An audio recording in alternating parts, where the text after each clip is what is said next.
اللہ اکبر اللہ اکبر۔ ماہ رجب میں اکثر لوگ نیاز دلاتے ہیں، جس کو کنڈوں کی نیاز بھی کہا جاتا ہے۔ کچھ لوگ حضرت امام جعفر رضی اللہ تعالیٰ عنہ کی ایصال ثواب کے لیے یہ نیاز دلاتے ہیں، تو کچھ لوگ حضرت امیر معاویہ رضی اللہ تعالیٰ عنہ کی ایصال ثواب کے لیے۔ اکثر لوگوں کے ذہن میں یہ سوال آتا ہے کہ آیا وہ یہ کام شریعت کے مطابق کر رہے ہیں یا ان سے کوئی بدعت ہو رہی ہے؟ تو دوستو، سب سے پہلے تو یہ سمجھ لیں کہ درست ایصال ثواب کا طریقہ کیا ہے۔ قرآن و سنت کی روشنی میں ایصال ثواب کے لیے اپنا مال خرچ کرنا ہی درست طریقہ ہے۔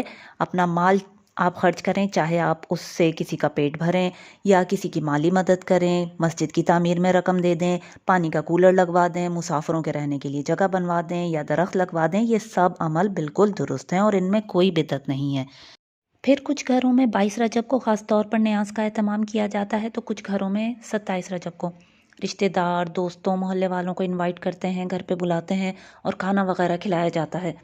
اس عمل پر بھی اعتراض اٹھائے جاتے ہیں کہ نیاز تو صرف اور صرف غریبوں اور فقیروں میں بانٹنی چاہیے، صاحب استطاعت لوگوں کو کیوں کھلایا؟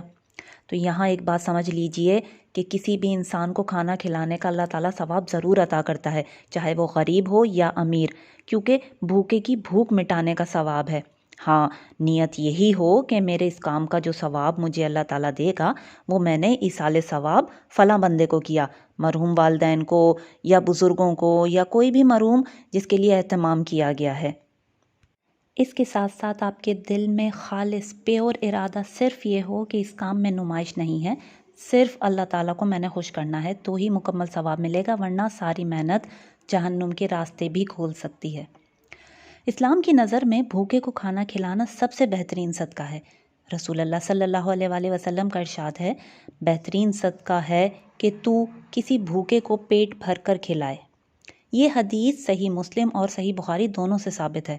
اس حدیث پر غور کریں، اس میں کہیں اس بات کی پابندی نہیں ہے کہ صرف غریب کو کھانا کھلانا ہے یا صرف مسلمان کو کھلانا ہے۔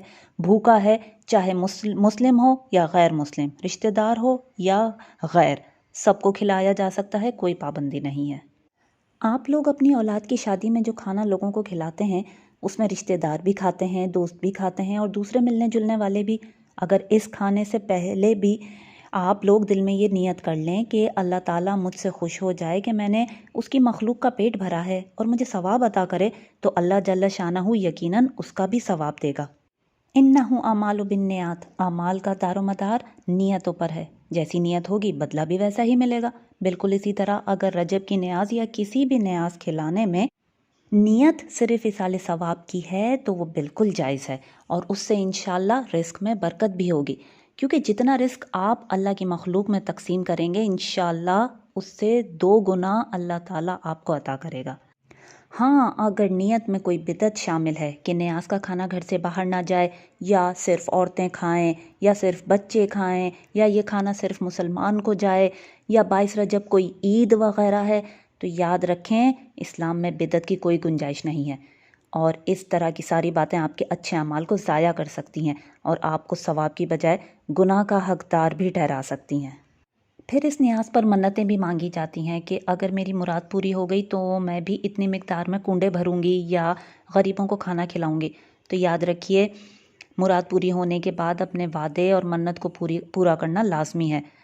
اور اگر منت اس طریقے پر مانی گئی ہے کہ مرحوم بزرگ جس کی نیاز دلائی جا رہی ہے وہ اللہ تعالیٰ سے دعا کرے کہ میرا کام یا میری مراد پوری ہو جائے، تو جان لیجئے آپ نے شرک کیا ہے، اور شرک کا کرنا کفر ہے۔ ہمیشہ یاد رکھیں، جو اللہ ان بزرگ کا رب ہے وہ آپ کا بھی رب ہے۔ اللہ تعالیٰ کا اس کی ہر مخلوق کے ساتھ ڈائریکٹ راستہ کھلا ہے۔ اس راستے میں کسی کو بھی شامل کرنا بالکل بتوں، دیوی اور دیوتاؤں کو شامل کرنے جیسا شرک بن سکتا ہے۔ تو آپ سب محتاط رہیں، اپنے عقیدے کو پکا رکھیں، اور یاد رکھیں قبول ہونے والی دعائیں وہی ہوتی ہیں جو بغیر کسی وسیلے کے مانگی جائیں، ڈائریکٹ اللہ سے، اسی کو اپنا واحد اور اکیلا مددگار مان کر۔ تو مسلمانوں، اللہ کی رسی کو مضبوطی سے تھامے رکھو اور تفرقے میں نہ پڑو، لوگوں میں آسانیاں بانٹو۔ اللہ تمہاری زندگی کی تمام مشکلات کو آسانیوں میں بدل دے گا انشاءاللہ۔